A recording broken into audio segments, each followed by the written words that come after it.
My name is Spencer, and I did SER of Puerto Rico. It is a organization that was founded in 1950 to help small children that had polio, because back then there wasn't a lot of programs that were free for people who had polio, and it was a big problem at that time. But now, since then, they've evolved into an organization that has a school, a whole school for themselves that's just for children in the area, but they have specific programs and curriculums for students that have, or not polio, but any discapacity mentally or physical, whether it be autism or, I forget the other, anything like that. And they also have other programs, like they have Project Expression, or Expression Project, where it's a diagnostic, area where if a child is thought to have some sort of discapacity, they're put into this program where they will then be around psychologists or orthopedic or pediatricians or anything like that, just to diagnose whether or not they may have it.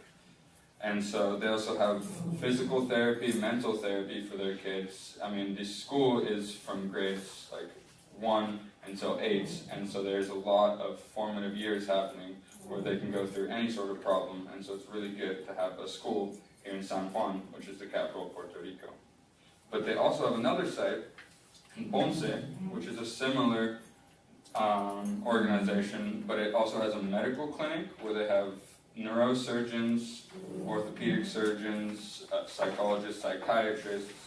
So they're focused on education and health for the children in Puerto Rico, and they are an NGO, which means they don't charge anything from their students.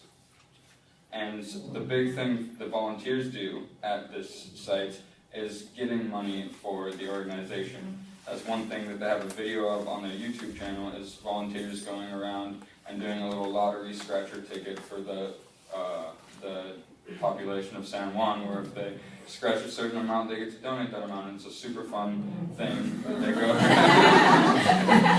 Doesn't seem fair to me, but it is what it is. And so they do that. And then we were talking with Aida, the director there, about actually shadowing the doctors in the medical clinics, because that's more my type of volunteer work that I would like to get done. Is going into the clinics and helping or shadowing the doctors just to get any experience that way.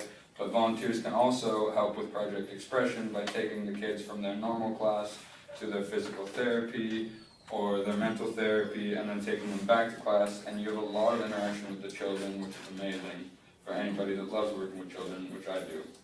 And that's why I chose this organization, because it's health and education oriented, and it works with really good children in San Juan and Ponce, which are two communities in Puerto Rico which could use a lot of help and service.